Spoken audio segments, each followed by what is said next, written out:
Bumuhos ang pagbati mula sa solid fans ng tambalang Kim Pao ni Kim Chiu at Paolo Avellino. Nasungkit kasi nila ang favorite actress at favorite actor sa Content Asia Awards 2025 for Viewers' Choice. Say na mga fans, sulit daw ang kanilang puyat at effort sa pagboto dahil parehong wagi ang dalawa sa magkapareho pang kategory. Para daw talagang meant to be. Bigating artista rin ang mga naging kalaban ni Kim at Paolo mula Indonesia, Malaysia, Singapore at Thailand. Kaya hindi lang ito tagumpay para sa Kim Pao kundi karangalan din sa Pinoy showbiz industry.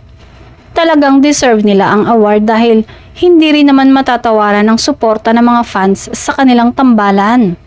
At dahil sa panibagong milestone na ito para sa dalawa, mukhang mas lalong titibay pa ang samahan ng Kim Pao.